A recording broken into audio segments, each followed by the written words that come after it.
Welcome everybody to On Podcast, the On Microsoft podcast, where we talk about Microsoft stuff on a podcast. I am your co-host today, Kareem Anderson. I'm joined by the world's greatest co-host, Earth Bacchus. and we'll be talking about Microsoft stuff on this podcast, just in case you couldn't get it from the seven different references. But Today, first, we want to yeah, mention that Teams was messed up while we were trying to film this podcast, and we ended up switching to Skype. So if you guys see like any noticeable difference in terms of quality or audio or frame rates, let us know so we could switch permanently to Skype and leave Teams in the dust. yeah, this is going to be the reemergence of Skype, everybody, if this works well. With that being said, we have some Windows stuff we're going to be talking about. I mean, I think the biggest elephant in the room is Windows 11. We have Microsoft coming up with an event on June 24th where, in fact, they may talk about Windows 11 or Sun Valley and then just hint at something bigger and better as well. And we also have an interview for you guys today. We'll be interviewing with Michael MJD, who basically takes old tech and makes it interesting. He's got a whole YouTube channel on it, and we sit down and we're going to ask him some questions about, what makes his channel tick, what was the focus, what was the purpose, and what are his thoughts about Microsoft and Windows stuff. Because we have a whole graveyard of stuff he can do. And if that was not enough Windows 10 for you, last week we spoke about Windows 10 on ARM and Microsoft giving it a boost with this Snapdragon Developer Kit, but that was for developers. And if you're like me and Kareem and you're into Windows and you love ARM, there's a new Samsung Windows 10 on ARM laptop that you could buy, and it's very affordable at only $350. And Kareem will let you know everything you need to know about this new laptop. Yeah, just for a starter, it uses the term Go. So, we kind of reference Microsoft's Go lineup as being the affordable. It seems like Samsung's kind of taking that and going with it and making it not only affordable, but ARM-based. And our favorite section, or at least a section that we really enjoy because it pushes us to our limits of reporting, is our fast recap. That is back. We'll see what the timing is for this one, but we'll be covering team support for deleting private conversations, Microsoft's acquisition of an IoT security firm called Refirm Labs, Intel unveiling its 11th gen core processors with 5G modems for laptops to, compete with ARM, so to speak. And we'll be covering all of that in greater detail than I just did because this wasn't the recap. This is the lead up to the recap. All right. And then obviously we have Week Ahead, which is our other famous segment here that's you'll only find on the On podcast. And for the Week Ahead, I have a Dell mouse that I am planning to review. I'll show you a little bit more during the segment itself. And you have like 10 different ThinkPads that you want to get to, right? Yeah. Lenovo just dumped a bunch of ThinkPads on me, and it was one of those kind of things. Like every other day, they're like, "Oh, would you like to review this one?" And part of my brain said, "Don't," because you haven't done the other ones yet. But the other part of me that's tech greedy was like, "Bring it on!" So I will probably be issuing maybe 2 reviews per week to catch up. So if you have any questions about the ThinkPad X1 ninth gen Carbon, I don't know, the P14, the TS14, the ThinkBooks. I mean, I got them all. And what is this about Windows 11? I know everyone is talking about the What's Next event and how it'll Windows 11 might be there, but for a week ahead, we have some Windows 11 rumors, quote unquote, that we want to discuss there as well. Yeah, we also have our editor-in-chief has some thoughts on it, dovetailing into this event on June 24th. As people are reading the tea leaves, we're all expecting a mixed bag of potentially great things, huge investments into Windows 10-ish or moving into 11. And, some of us are a little pessimistic, thinking it's just, a UI change. But either way, it seems like based on the chatter in the industry, we could be seeing Microsoft finally move from Windows 10 to Windows 11 as an official code name or as an official product name. We'll And talk about that more. that's a perfect segue into the What's Next for Windows event, which Microsoft will be hosting on June 24th. And they've been building up the hype for this some way, somehow, and now we finally know that June 24th is when we'll hear about what's next for Windows. They didn't specifically say what it is, but there was a graphic that Panos tweeted and that the Windows team sent out, and it had a new Microsoft logo on the wall, and then a reflection coming over it, and everyone was like, "Oh, maybe it's Windows 11, maybe it's Sun Valley," but we know that they're going to talk about Windows 10 at this event, and it's been the first major Windows 10 event since Windows 10 itself came out. I believe 2015 was when we first had the big major Windows 10 event in New York City, and now we're having a virtual affair on June 24th with Satya Nadella and Panos Panay, and they're going to talk about what's next for Windows. What do you think? What is next for Windows, and what could be coming at this event? I think this is where we're finally going to get to see all of the talk about developer opportunities come into play. I think we're going to get some hints of the so-called Sun Valley UI refresh. I don't know if they're necessarily going to jump in with both feet calling it Windows 11 at this event. They may save that for some marketing stuff in the fall to drum up some more um, press about it. But I think we're actually again we're going to see what they're going to do with the stores. We mentioned 2 months ago that they had shut down their business and All right. EDU stores. Yep. I think we're finally going to have a discussion about one store and how I personally, as just anecdotally speaking, I think this is going to be a wrapper for the web. Essentially, they're going to allow developers to bring in their stores, their storefronts, their websites, into the Microsoft Store, allowing companies like Filmora to actually have a Windows 10 presence in the store. So you no longer have to type in www.filmora.com or whatever the URLs to get to there. You can just type in video editor and it pops right up, right alongside DaVinci and some other, I think like Acid or whatever, and some other ones like that. And then I think they're also going to mention bringing the shares down, probably. Yep. Give everyone a 15% flat revenue share across the board, not just for games, but for everybody. And I think that's probably gonna be the big announcement. I think some of us may be let down, but like, oh, we want to see, you know, Sun new, Valley and yeah, we want to UiPath. see new file explorers. We want to see new settings. We want to see new animations. I think they're going to hint at that. I don't think much of that is done. And I only say this because as an insider, we haven't tested Yeah. anything. We haven't seen anything. And I think you and I were joking the other day about this being a Sanofsky-esque kind of Yeah. situation where Yeah. Yeah. he puts everything under lock and key, then he shows it to us, and everyone kind of groans, and then who knows? Panos Panay is looking for a new job at Samsung.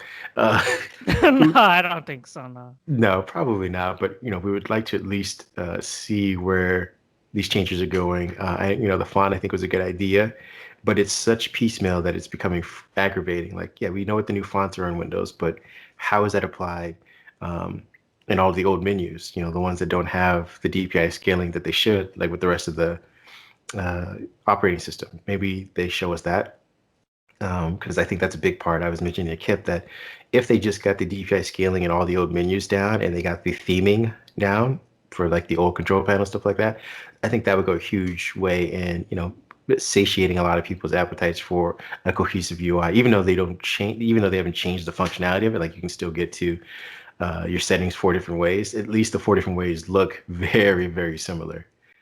So again, maybe they hint at that, but I think it's just big on the store. So I'm tempering my expectations to get a storefront expose on the 24th. I'm on the other side of the spectrum. I think that Panos Panay finally is in the helm and he's in charge of Surface and he's in charge of Windows. And now he's like, this is my baby. You guys get away from me. Let me do what I want with it. And he had this grand vision, this grand redesign, and he's going to call it Windows 11. And they're going to have like a brand new Surface for Windows 11. And it's going to be all fancy visuals. You're going to have rounded corners. You're going to have jump lists in the taskbar. You're going to have all those 10x elements, and you're going to have a beautiful new operating system that's called Windows 11. That's what I'm hoping to see out of the event. But you know me, I have my expectations set way too high. I mean, I'm hoping that that is actually the case and that I am pleasantly surprised by it. I want all of those things. I just don't want to set all that, and then like I said, we just get like, oh, look at our brand new store with a different revenue share, and everyone's like, oh, that was it. What? So what I'm hoping to actually see, like you said, maybe they come out with uh, the Surface Studio. I think it is the Surface Studio 3. Yeah, which is long As overdue. It's been like 4 years. well, because that's Panos' strong suit is hardware, and then telling the story of how the software brings the hardware to life. And I feel like it's going to be kind of a weird paradigm to have him just talk about software with no hardware to show for it, no reasons to make the changes they made in Windows 10. Because I mean, again, they're a software company; they should always be making software changes. But again, when he tells a story about like the Surface Duo and why the two screens are folded Right. and how the interactions with the apps work and I think the app pairing and all that stuff, it makes sense when you can show them the device. So if we can get a Surface Book 3, 4, 3, Surface Book 3, Four. 4. We have book 3 already. If we can get a book 4 or a and maybe they can talk about the GPUs and how they've sped up animations, things like that, to make it feel like a workhorse machine, or Surface Studio 3, and how the taskbar interacts with the massive screen and touch and things like that. Um, I think that'll be a really awesome story for them to tell. But are you prepared to be disappointed? I mean, the reason why I'm I'm so always hyped prepared to be disappointed with The reason Microsoft. why I'm so hyped and I think it'll be a big event is Microsoft doesn't hold like these media events for no reason. If they're holding something like this, it's gonna be something big. And judging from the past, what we had with the Duo, where they had the little breakout event with Panos, and it was like a fireside chat where he talked about everything about the device, and you got more personal. This will be live streamed for everyone to see. It's not just for press. You could tune in at 11 a.m. New York time, Eastern time on June 24th and see it and yourself. So I'm assuming it's something pretty big. And remember last week, as we said, Satya Nadella, he mentioned that he was self-hosting whatever this new version of Windows is. And even before Satya said that at Ignite, what panels I think he said is going to be a massive year for Windows, and they're building up to it. So I believe it's something that's very big, not only for consumers but also for developers. Like you mentioned, the new store and new opportunities with the store and more opportunities to make money. It's all about revitalizing Windows 10 now that it's running on 1.3 billion devices worldwide. Yeah. Well, I mean, I think they finally come to the realization that they don't necessarily need to, and again, I don't say this to besmirch their partners, but I mean, they don't need to sell new form factors to sell Right. Windows. They have the install base. Right. So let's just make the install base happy. It seems like to be the good pivot. So while we all were hoping for the Neo to kind of, get people like, oh, Windows is on this device and I want to buy this device because I want Windows. It's more like I got Windows, and now people are gonna open it up one day and be like, "Oh, wow, it's got all of these new features. It's got all this Right. stuff that I Exactly. can Yeah. like, make use of." And the next time I go get a new device, I'll know all these things are on it. So, but with that being said, the only reason why I'm saying that I'm tempering my expectations is because we still have the rest of the year. So you come out, guns ablazing, you pull a Rambo and shoot up the place with all kinds of great, crazy new features and announcements, and then you still have the rest of the year. So what do you do with that? Especially if a lot of it isn't ready. Because But we've seen Microsoft yeah. do this before, where they show us like, oh, sets, and we got all super excited about Exactly. sets, and then Yep. it never came to fruition. So I'd rather them, pace themselves, saying, here's the store, on this June 20, or on this, yeah, is it June? Yeah, Yeah. June 24th. June 24th announcement. Here's the store. Here's how we're going to make developers happy. And then, these what's next things are supposed to be, you know, not monthly, but pretty routine. So maybe we have another one at the end of summer going into fall, right before they release the final product in October, November. So, you have another one where it's like, oh, here's finally the UI that we've all been, we're finally finished it, or it's in its most complete form. Here's all of the new changes for the UI that you guys will be getting in October, November with new hardware. Versus, like I said, showing us all of this, and then they're just quiet, and then maybe we get another service event where they showcase all this and say, oh, you can get the new Windows update as well. I just think it's all such a marketing dance to like get us excited but keep us on the line and sell new hardware and make sure the developers have enough time to implement all this stuff. But enough about this. What's next for Windows? We'll have it covered from A to Z for the next few weeks. Our editor in chief Kip, he wrote a very nice op-ed piece about what to expect and what not to expect with Windows 11, which we'll get to at the end. He had what's going to be the name? Is it going to be something different? What's going to happen with Enterprise? Is it going to be a new path? Will the feature experience pack play a factor into it? Will the new version of Windows be able to sell? Will Teams get into it? What's going to happen with Windows Insiders? He has his own take on it, and we invite you to read his piece to hear his side of the story because that's what we're all about on Microsoft. We got you covered from all ends, not just one end.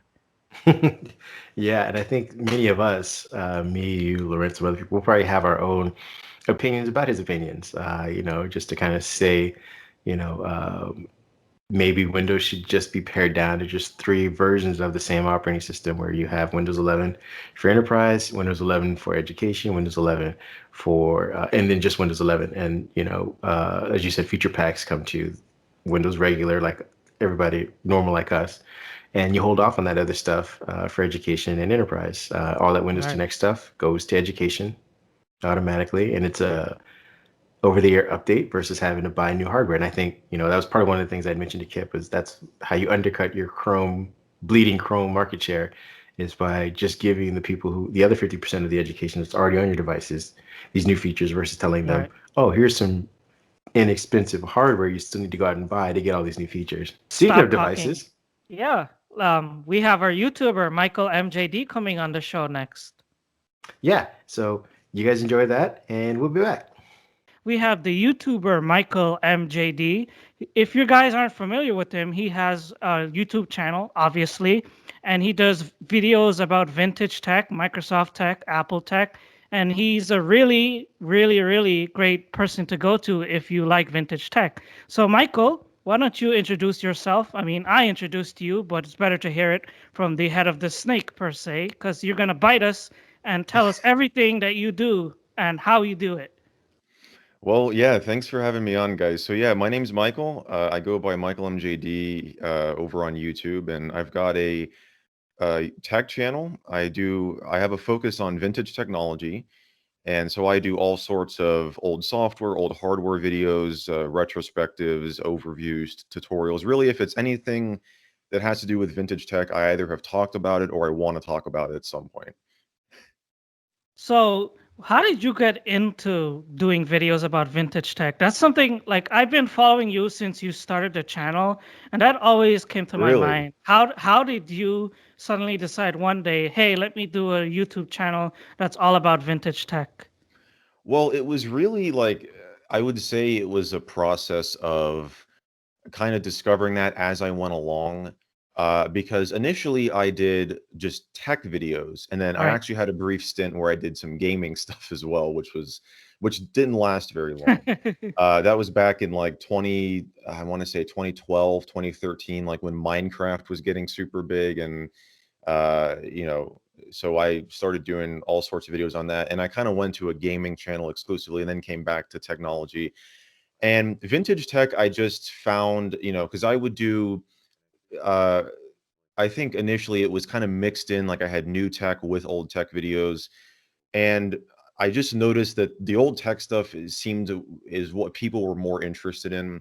And I always found old tech fascinating. And when I was younger, I would spend a lot of time doing research on the history of Microsoft and Apple and kind of their rivalry, and how they came to be the companies that they are now. And I always found that stuff fascinating. So I developed an interest in vintage tech that way.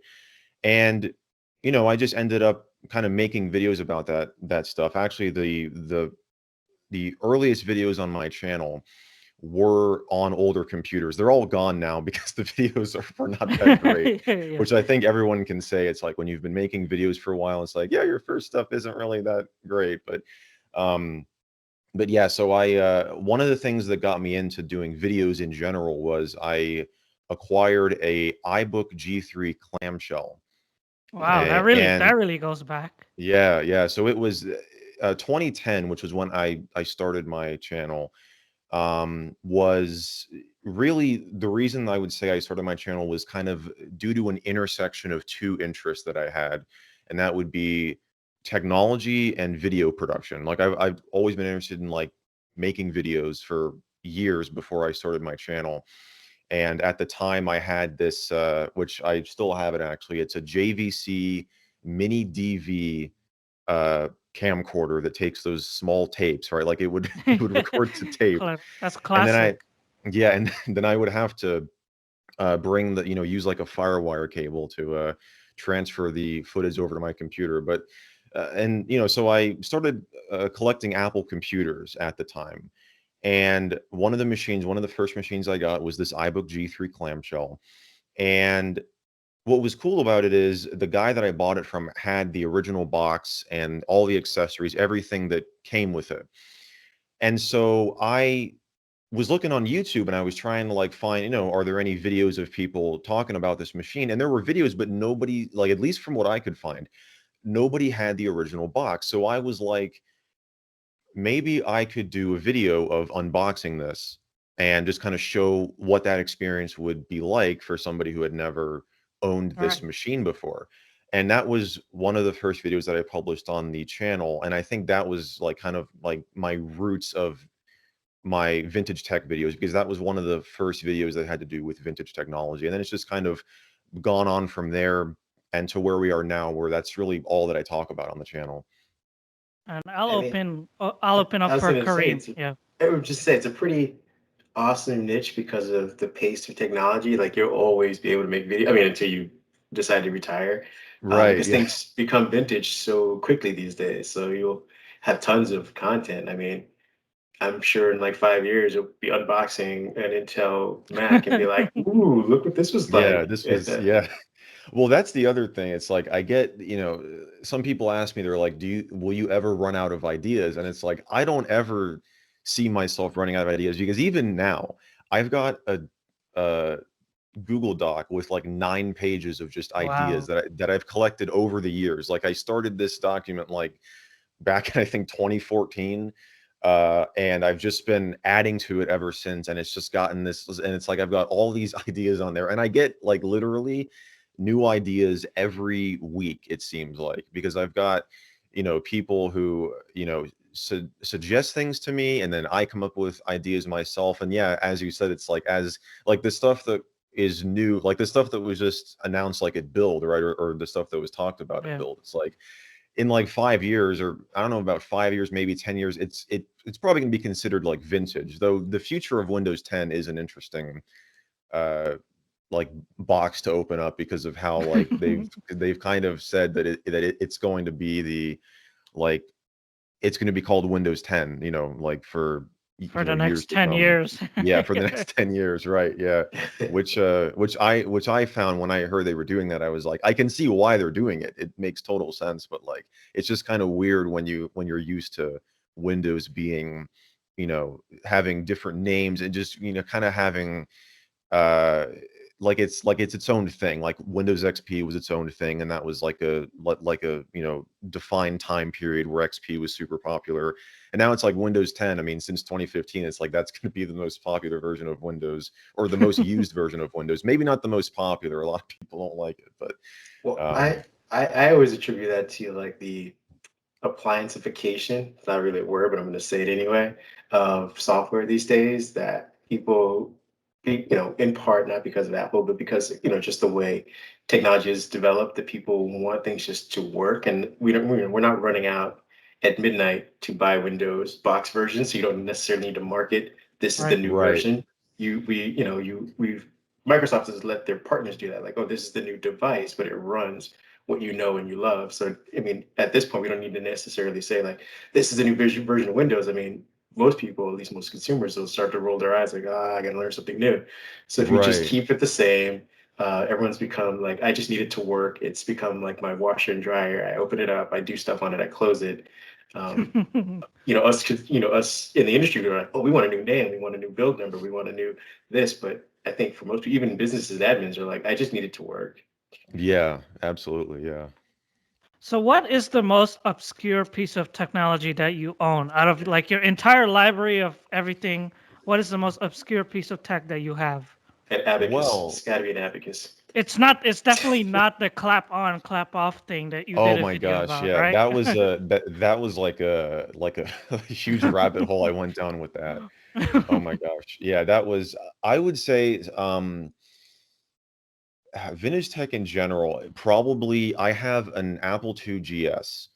And and the first 50,000 units that were produced, they have this.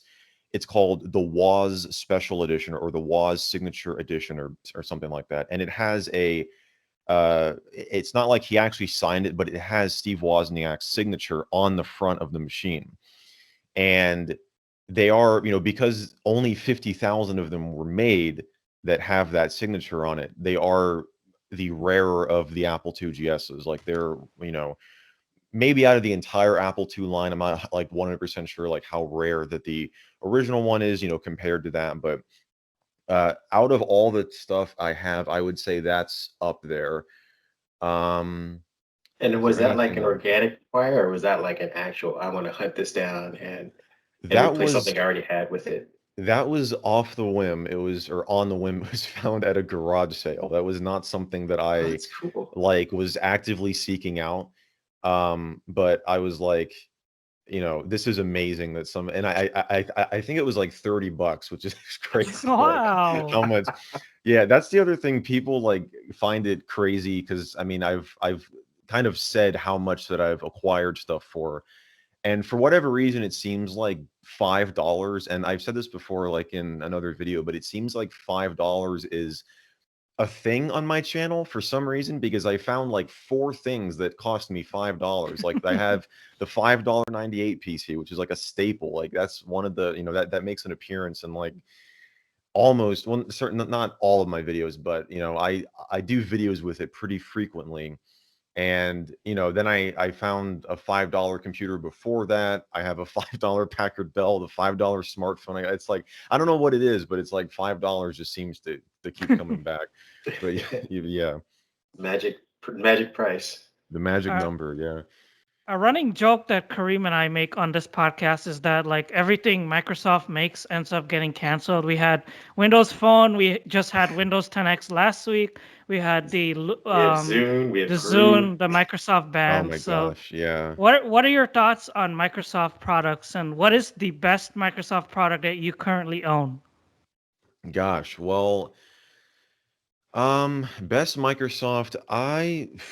Could That's be a hard one to vintage. Could answer. be vintage if It you could be want to say. vintage. Yeah. I mean, at some point, it probably will. Will The way be, Microsoft yeah. is doing it, yeah. Yeah. If it isn't Yeah, that's Azure. true. I mean, in terms of like how much use I get out of it, I would say Windows 10, because that's the operating system that I use. And a lot of, I think that people have accepted it now. There were a lot of growing pains initially, and then there were all those concerns like about privacy and all that, and all the telemetry and stuff, and just kind of how they were changing their business model, because the OS was offered for free. But I think it's a decent version of Windows, and it's certainly what you have to be running if you want to use, like if you want to play games, and if you want to use like the latest software. So I would say out of usability, I would say Windows 10 would be uh my like the Microsoft product that I use most. Um in terms of like my favorite product, that was the question, right? You asked for my Yeah, favorite yeah, yeah. favorite Microsoft product. Yep. Um, I would say, gosh, I always find myself going back to like the Windows XP era. And I do like that, all the like Windows XP. Actually, I would say the GoPro collector's kit that I have, which I don't know if you saw that video, but it was a promotional kit that they offered to Microsoft partners, like retail partners, and Yeah. people like that, back in around the time that Windows XP came out. And it was this kit that had like a bobblehead, and it was all baseball themed. So you had a bobblehead, which doesn't really have anything to do with baseball, but it's like it's it's literally this guy dressed in like a baseball uniform that says Windows XP. It's the most hilarious thing. And so you've got like a pack of baseball cards that are all, they have these like these Windows XP related like characters on them.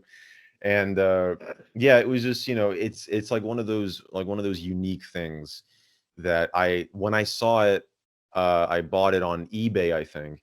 And when I saw it, I was like, oh, this is like this is something I just have to have. So I just ended up buying it. But yeah, I would say that's one of my favorite Microsoft related things.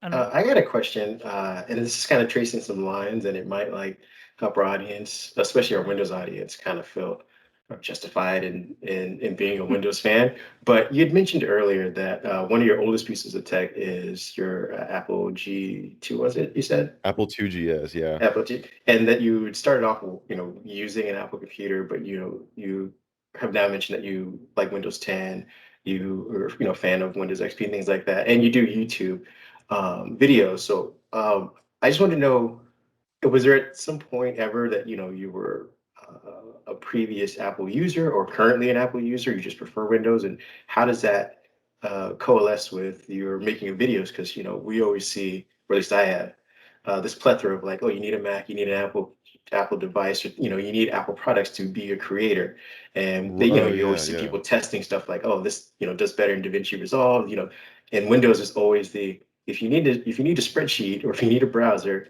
maybe you pick Yes, up Windows computer, but if you're making YouTube videos, it's all about the Mac. So what was your journey as far as operating systems and creativity? Well, I've been a Windows user for all of my life. That's what I started out using. And one of the reasons that I became interested in Apple stuff was mainly because I had never used Apple computers. mm, And I didn't really think about them that much. And, because I was just so used to Windows. That's what I grew up using, and that's what I still use now. And even now, I'm more familiar with Windows than I am with Mac OS. I can use Mac OS, and I can use it totally fine. I'm totally comfortable using it, and I have used Macs before. But right now, I don't use one as my daily machine. I do use an iPhone though. On the mobile side of things, I've always been iOS. Okay. Um, I've used Android here and there. I've got a few Android tablets. I've kind of swapped back and forth between. I have like an old iPad Mini, and I forget the exact model. I think it's an LG G Pad. It's like an older Android tablet, but back when I got it, like that's what I was kind of using that, uh, just kind of swapping that with the iPad every so often. Um, as for my videos, like, yeah, I can totally see what you're saying. Like Windows is always, or has been, viewed by a lot of people as this OS. It's like used for, like, it's just for business people. Like if you're creative, if you do anything with audio, video, like use a Mac. And that might be true for some people, but I've always used Windows to make my videos. I don't think I've rendered a single video that's on my channel on a Mac. I've used Windows, and right now I use Premiere. The one thing though that kind of, because with Premiere,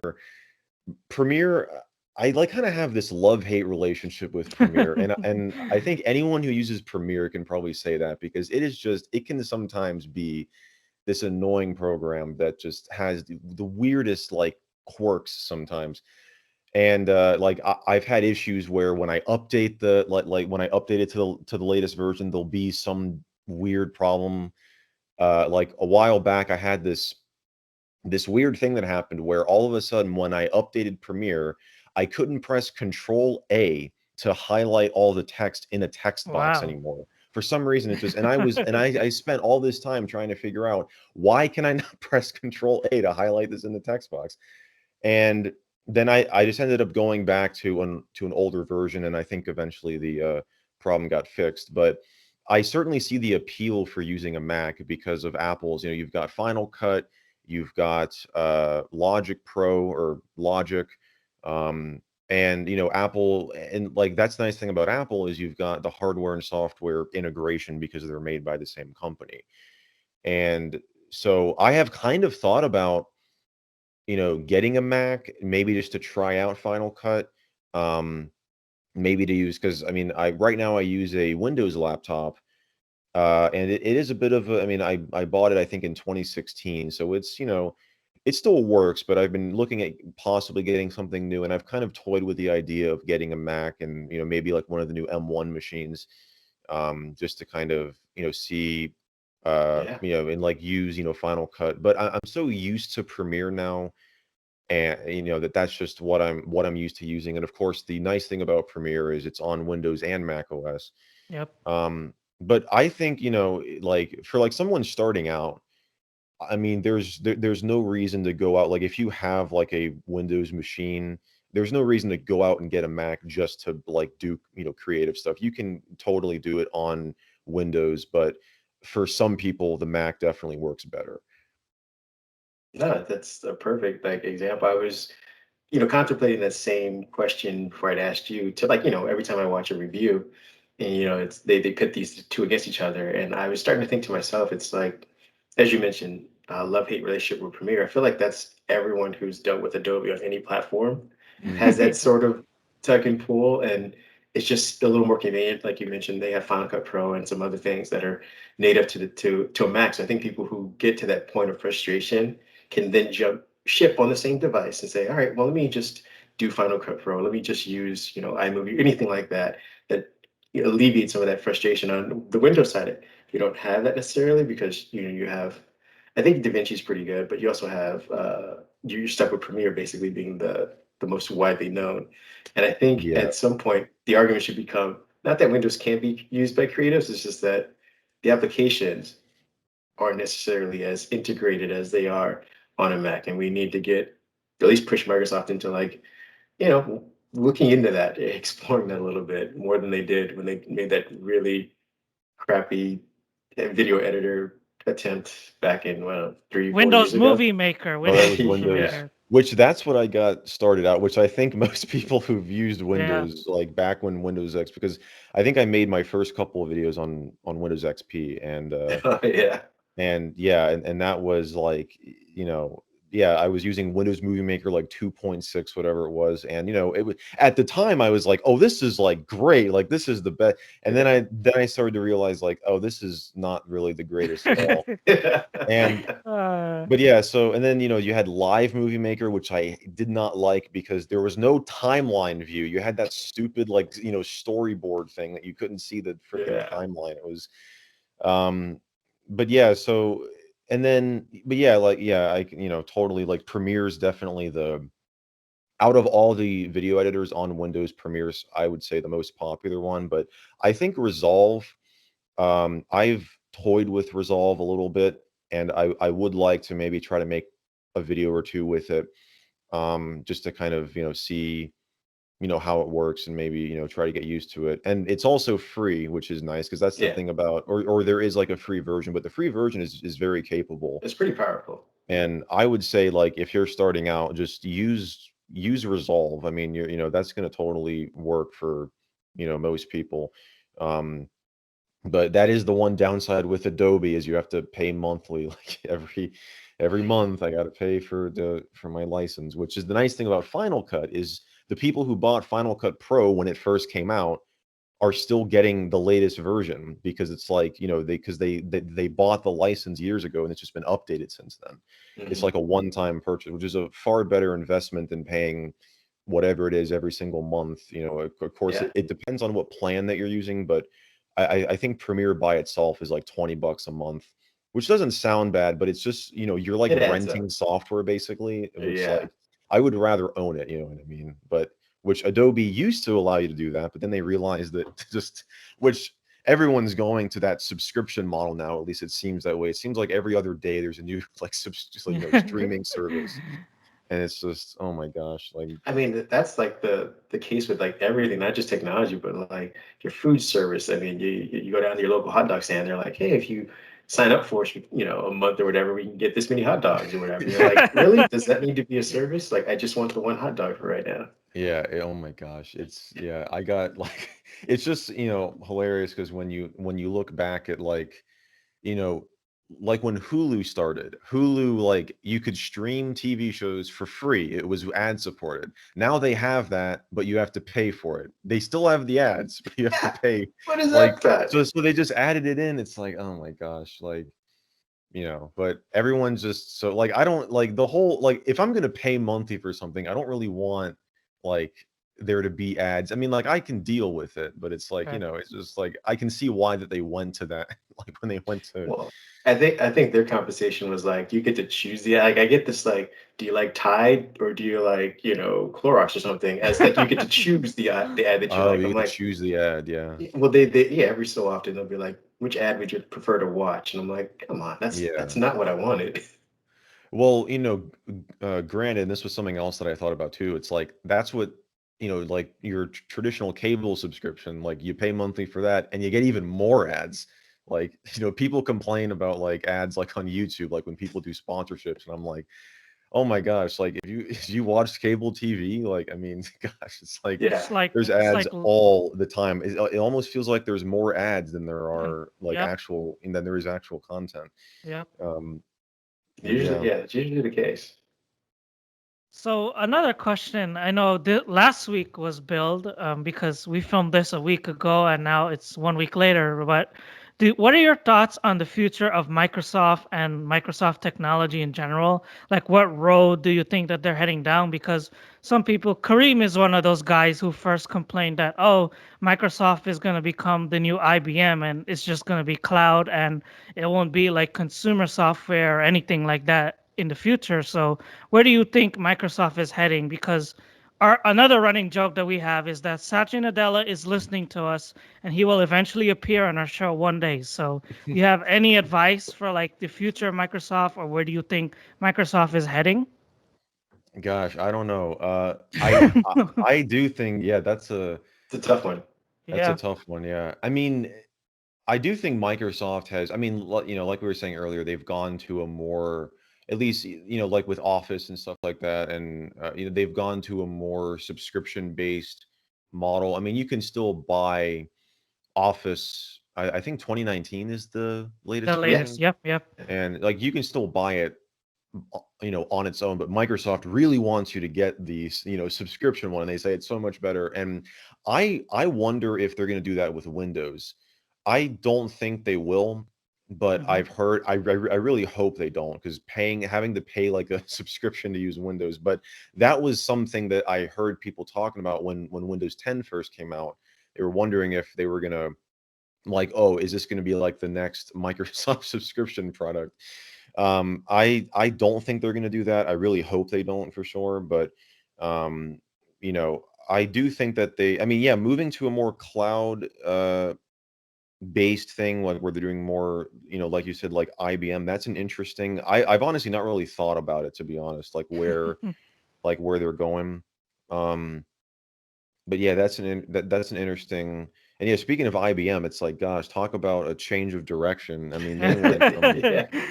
I mean, they were the largest, like, they were huge back in the 80s. And it's like, now it's like, they don't even make like consumer machines Yep. anymore, you know? I think they throw out a couple reference devices every so often to be like, hey, we're still around.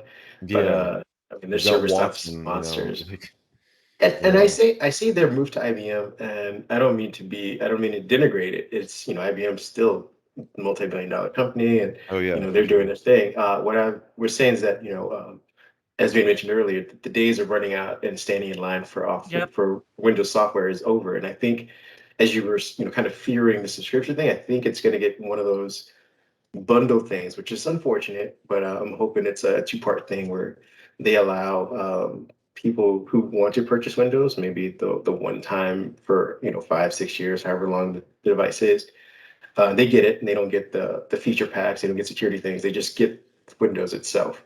I think eventually they're going to bundle Microsoft or Windows into Microsoft 365 where they could continually update it.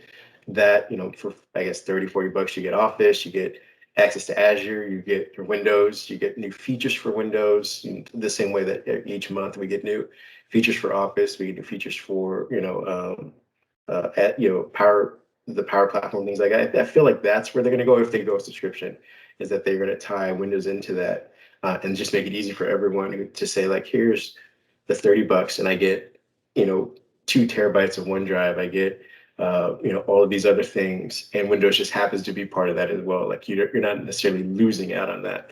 For people who get new devices, that just comes with it, and you'll probably get that like standard testing of like, oh, would you like to test out the new featured pack version of Oh, Windows for 6 months, or would you Yeah. like to just keep your whatever's on your device and just know that you're only going to get security updates for 3 to 5 years? And at that point, you're probably buying a new device anyway, so you'll never really Yeah. necessarily be buying Windows, but you'll Like it could be like tied into other stuff, like you're saying. right, exactly. And that's what I Yeah. meant about them kind of going from consumer, so to speak, to more just businesses. Because again, this works for them to say, like, okay, we just renew our license with Microsoft. It's already powering most of our communications, Outlook, Exchange, all that kind of stuff.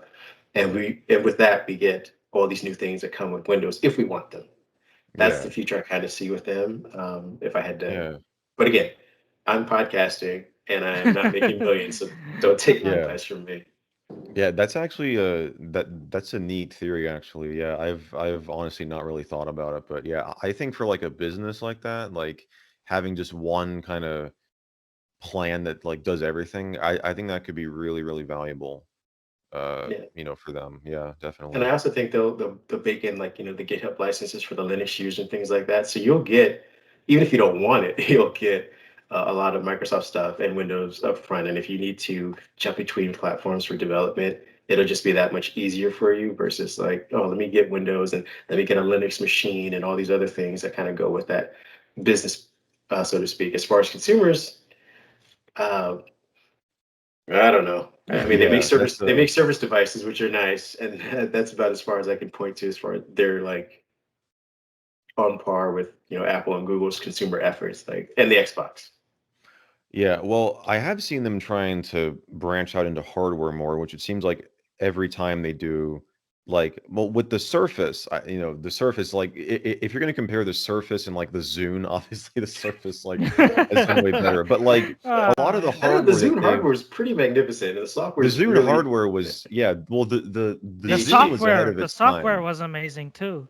Yeah, like the Zune was really ahead of its time, but it just flopped, which was kind of unfortunate because it seemed like I still want to do like a whole video on the Zune, and that's something that I've been thinking about, and I want to like try to acquire, like a couple Zune models. Um, well, speaking of Zune, I did do a video on the Kin, which was another flop from Microsoft. Oh, You guys heard of that? yeah, Yeah, yeah, Yeah, the Microsoft yeah, there was a Kin. Kin Yeah, and a yeah, Kin too. yep. yeah, the Kin 2, yeah, and that was That was hilarious because it lasted for 48 days, and then they just like and like the whole reasoning was like one of the main reasons it failed is because of the like it wasn't a full-fledged smartphone, but Verizon made you buy a smartphone like a you know data plan you would get with a smartphone, and so people just said, I'm just going to buy a regular smartphone then. And so it was it was like that literally set the device up for failure. But it actually did better as when they reinstalled the firmware, and they released those.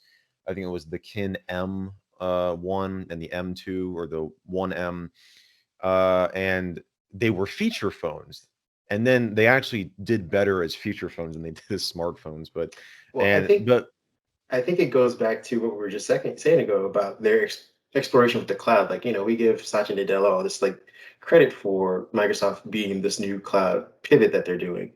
But Steve Ballmer, kind of, and Bill Gates, okayed a lot of exploration in the cloud. And the Kin was one of those type of things where, like, as you mentioned, they made a feature phone version where like the platform was actually baked into the phone.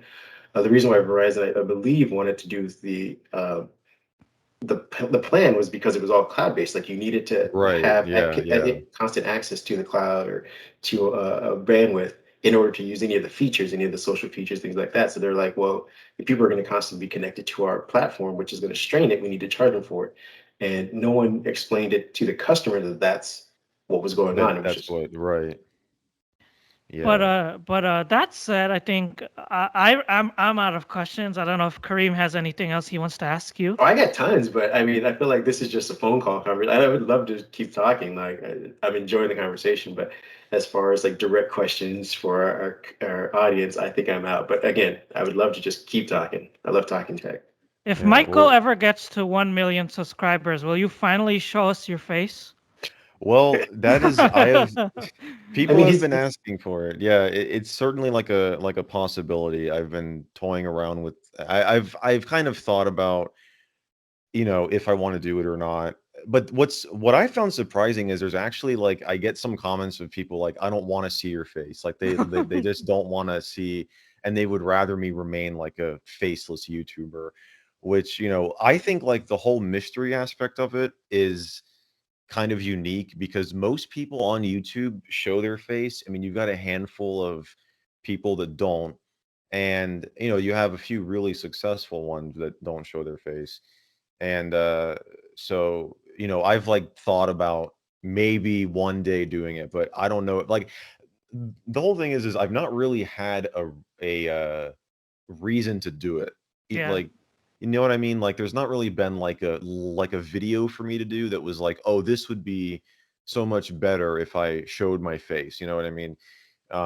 If that ever comes, or if I like, it's certainly possible. That's all I'll say. It's certainly possible, but I don't know if I'm if I'm gonna end up doing it or not. We'll see. We'll see. I mean, you have a great radio voice, and I feel like it's one of those Yeah. Well, situations where thank you. Yeah. you Yeah. never want to meet your heroes, so to speak. Like, Yeah. the more people expose about themselves, you're like, oh, there may be one chord where you hit where there's a lot of audience that are like, oh, I didn't need to know that, or I didn't need to see Right. that. I think Yeah. the niche that you've chosen is obviously not only garnered history, but as the one person was saying, I don't ever want to see it. It's like I enjoy what it is for what it is. Yeah. But that said, why don't you tell everyone where they could find you, like your Twitter, your Where they Instagram, can't see you. where they can't Where see they you, of can't see course. me. Yeah, of course.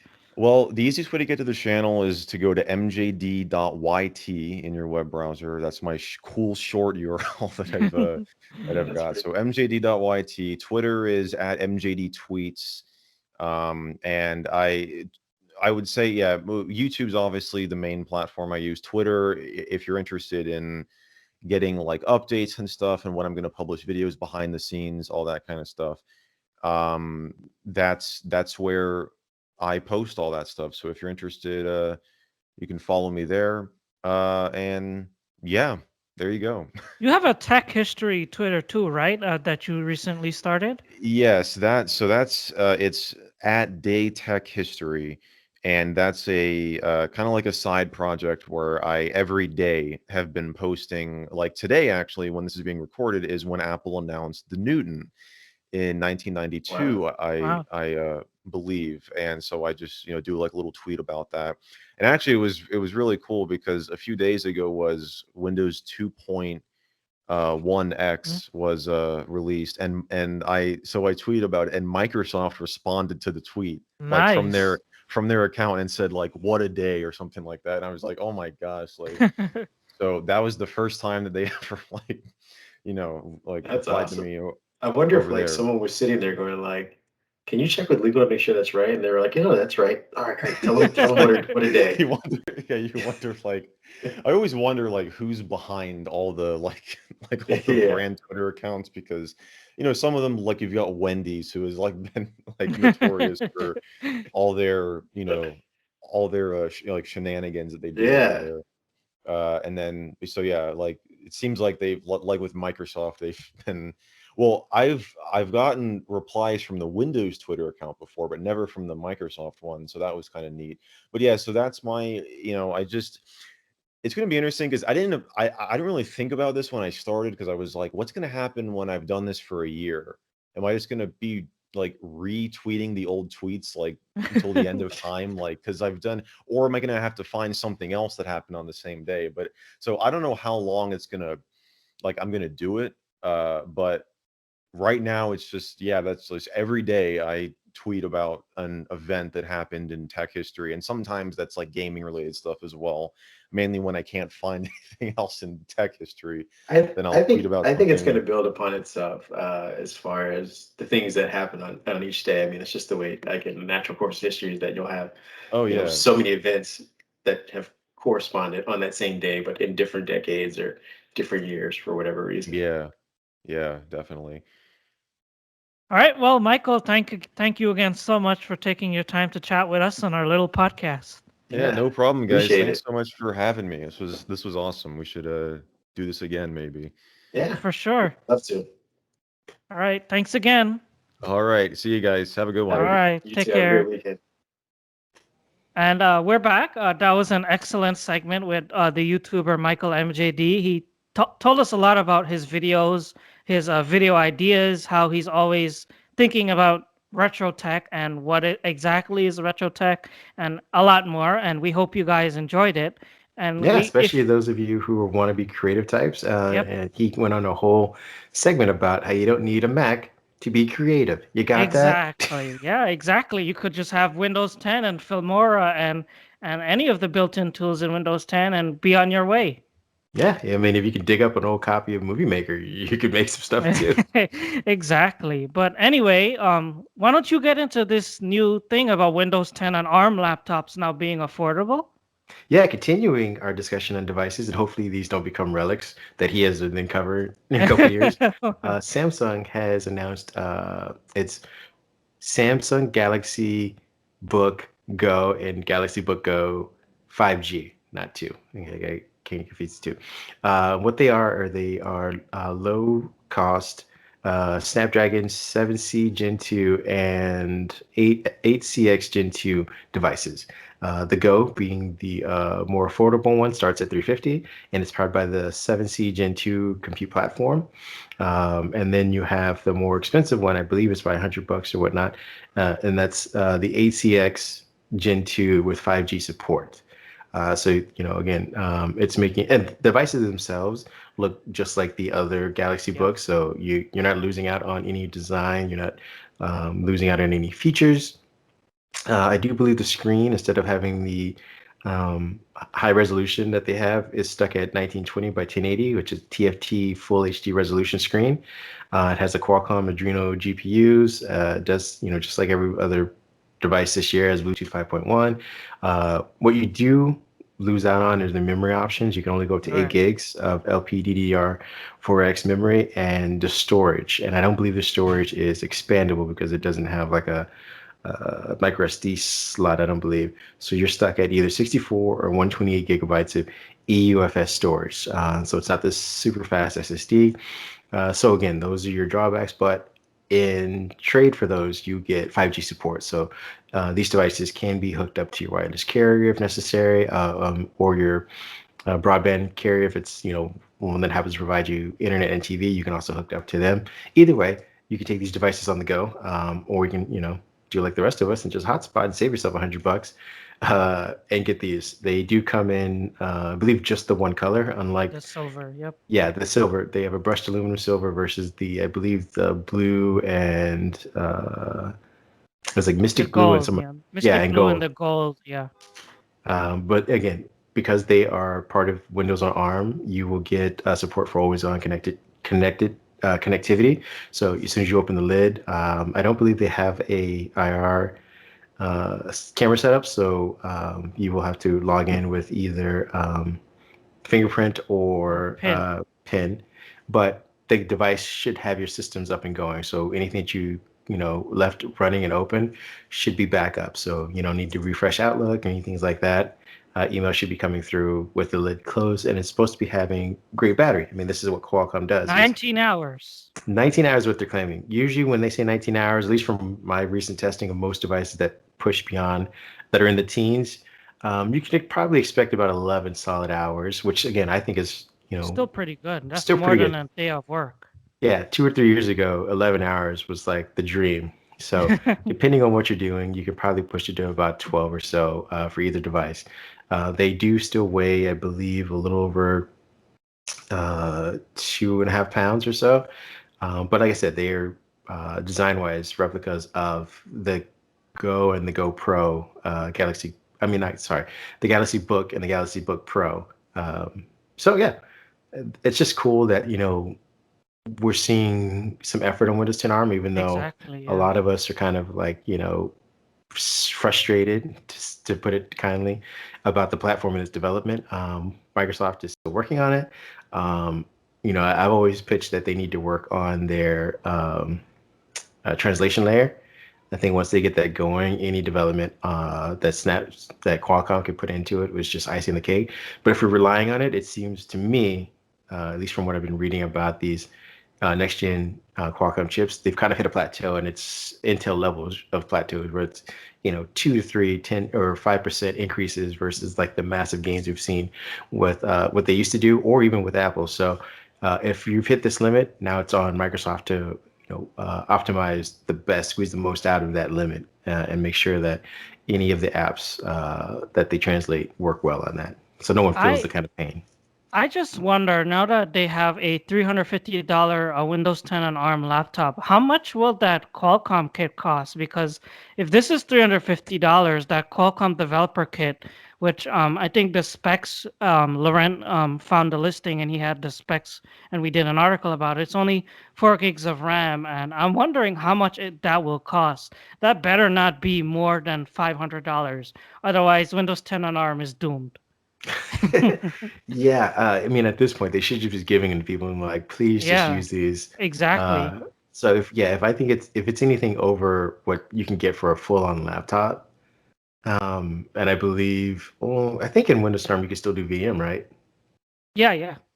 So Plus it's Pro, yeah. if you could essentially VM your way into a device like this, or uh, remote desktop into it for 350.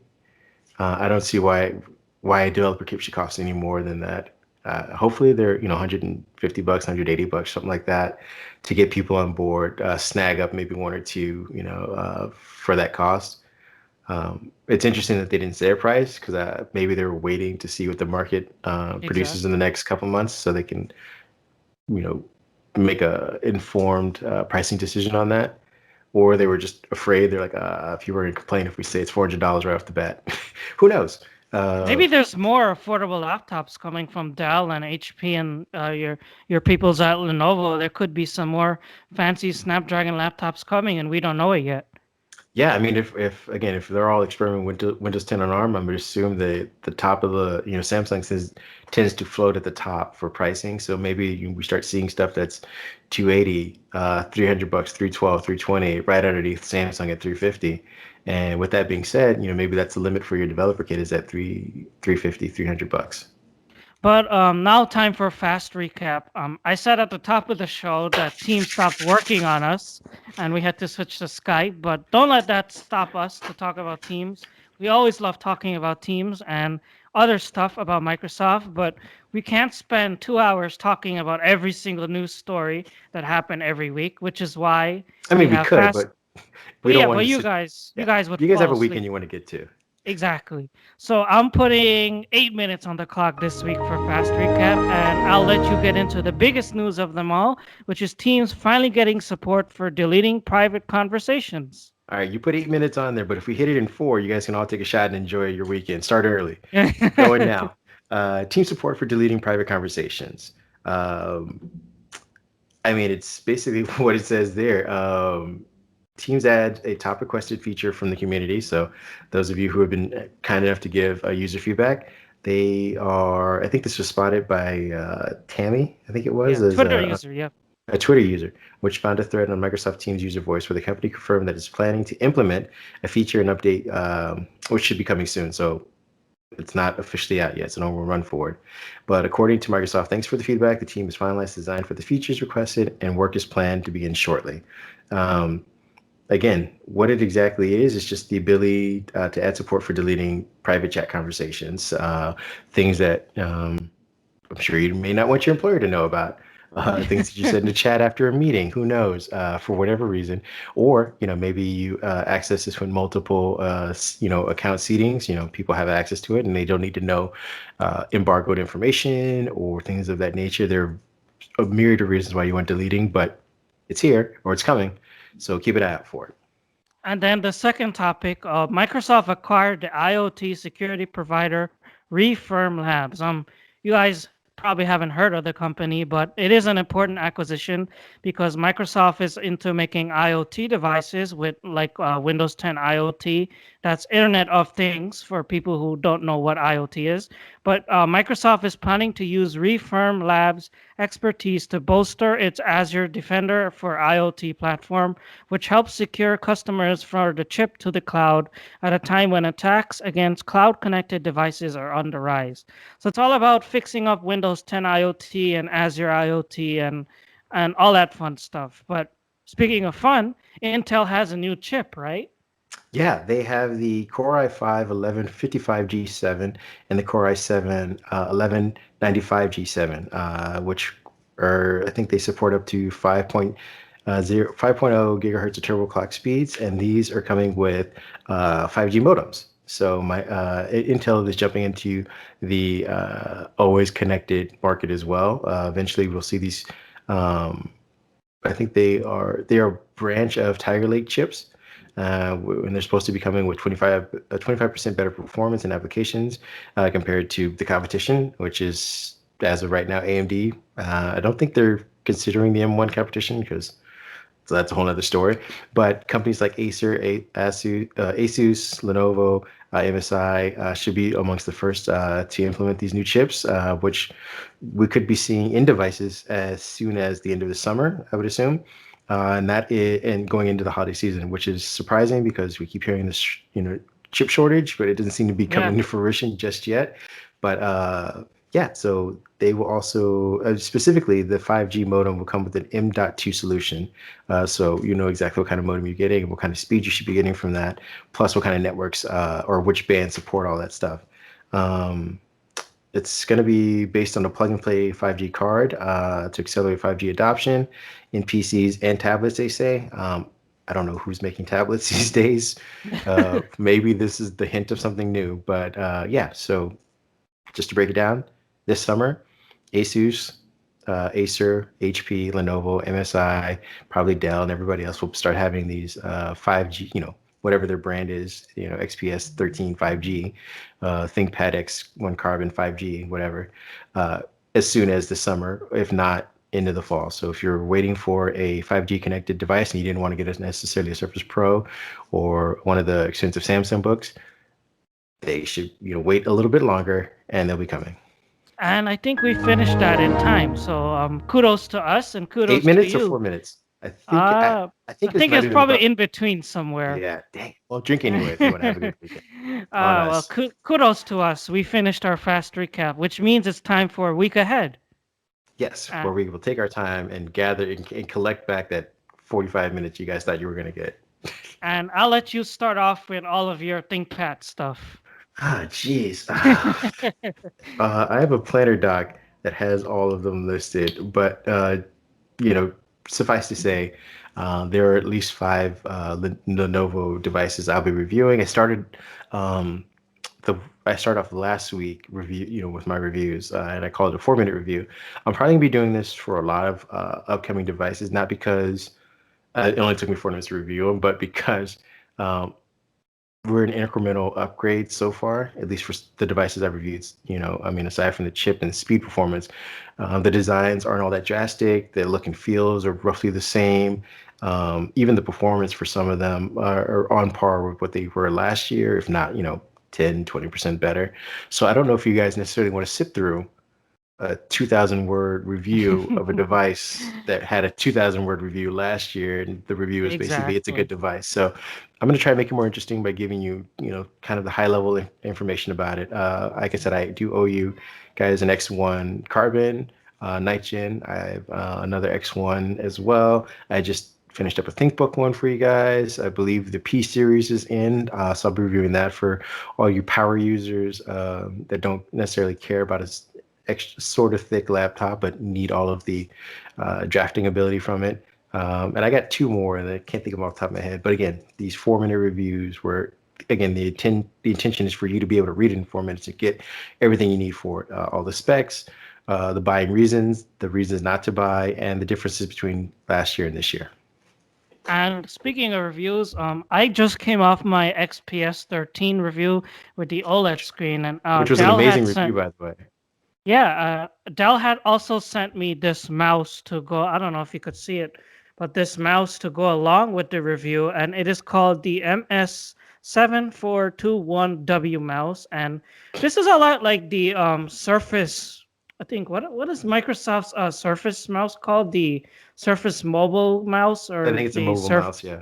Yeah, but this is a lot like that, but it's not only Bluetooth. The surprise of this mouse is that if you take off the cover right here, like I am, it's a little tricky to get off the top, but once you dig in and you get the top off, you see it separates like this. You'll have a dongle here, which I have in my computer right now, but this is the dongle, and it fits in like this, and you have it slotted on the top, and it just fell out. But you have a Yeah, he dongle, broke. and you have He just broke it on live camera. Everybody, he's not getting a what warranty if for this. it fell out, but it just Fell out. nestled in at the top right there.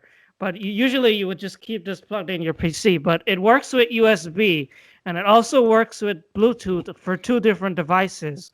So That's you pretty could cool. use it simultaneously across all your different devices. So I have it connected to my HP gaming laptop right here, but I have it also paired to the XPS that they sent me via Bluetooth. And if I want to use it across different laptops, I don't need to pull out the dongle each time.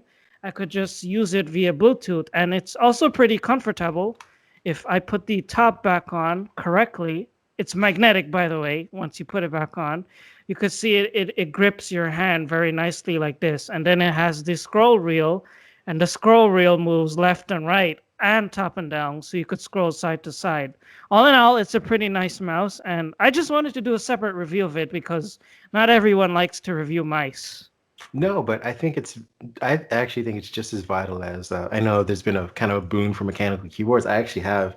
I think it's a Vissel mechanical keyboard I need to review, so that'll be tossed in there somewhere as well. But I think mice are underrated, and especially those that can scroll from side to side. Especially the way that web pages are being built. Like Exactly, I yeah. think the Surface Arc mouse has been one of the first ones that had that side to side in a mouse form. You know, there are mouse pads that have that and stuff like that. But you got to let us know how the side to side movement is, because I feel like you can get a lot of work done by just being able to, instead of scrolling up and down and moving the mouse to the corner, just to be Yeah. able to scroll over to it would be pretty awesome.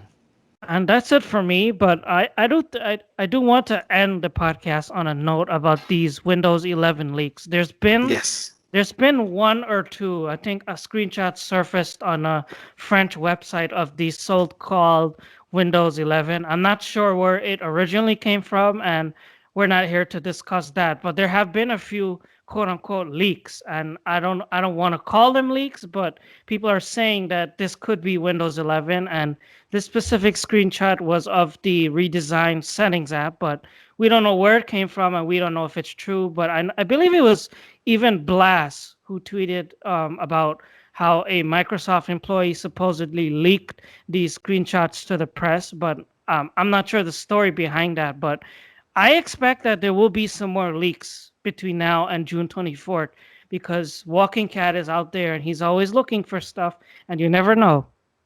Yeah, no, yeah, the image, I mean, it's nothing super drastic, so you don't Yeah. necessarily need to run out and scour the internet for to get yourself in trouble about it. But if you were to take the settings menu and make it 2/3 its size, Yeah. that's basically what this new menu looks like. Some of the iconography and the fonts are different, but All right. if you were to minimize about 2/3 of the size, that's what the screenshot kind of holds and has a text menu down the side and things like that. So it's not too hard to believe that this could be part of that Sun Valley. I think maybe people could be conflating Sun Valley with Windows 11. I know that you and I poured over the animated GIF of the Windows 10 thing with the reflection or whatever, Yeah. and people are reading Yeah. that as 11, which again, I think just to clear it up, it was an executive. I don't think, and it wasn't Panos and it wasn't Satya, and I don't even think it was Terry Myerson who said that this is the last version of Windows. Last This was not Windows, yeah. said on stage in a keynote. This was said by an executive during a session. So those of us who are holding them to this, standard of this being the last version of Windows, it wasn't officially said by anybody. in that capacity, an executive during a developer session, so that this should be. And he could be meaning the code base and a bunch of other things. So just keep that in mind, bear that in mind when you're saying like, oh, well, these idiots are going back on what they said. Now they got to eat crow because they said this last version. It's Windows 10 is supposed to be maybe the last big revision. Who knows? According to this one guy, who knows if he's still at the company? But again, according to Satya and Panos and everybody who's in charge of Windows, no one's officially said this is. So it could be Windows 11 coming soon. And that said, that is the end of our show. We forgot to mention our Twitters at the top like we normally do. So that's what I'll leave you to do here. Yeah, we do it at the end. We gotta let everyone wonder, like, who All are right. these guys? I am at Mindhead1 on Twitter. And I am ABACJern. Yeah, again, if you guys have questions, comments, and I say this every time, and I sincerely mean this. If you guys want to have a chance to be on this podcast, and you have some thoughts about anything Microsoft related, please reach out to us. We'll see if we can fit it in the schedule. And we love to talk to you guys. We love to hear ideas. We love to hear questions. We love to hear complaints too. We have ours. We want to hear yours, and maybe Microsoft and people who listen to us will hear it this way if they don't follow us on Twitter, if you don't hear it in the feedback. So reach out to us on Twitter. If you want to follow up on any of the stories, don't visit our website, or just want a quick mobile experience, visit on Microsoft Twitter account. That's where, again, you'll see all of our features, our reviews, our giveaways, our opinion pieces, up to the minute information as well. So visit that. And thanks for watching, everyone, and see you again soon. Same place, same time. Hopefully next week we'll be back on Teams and we won't be stuck with Skype. Unless you guys like this, and then it's Skype forever, and we were never on Teams. Yeah, so let us know what you guys think in the comments. Reach out to us on Twitter, or let us know what you guys think of the setup. All right, everyone, take care. Have a good day.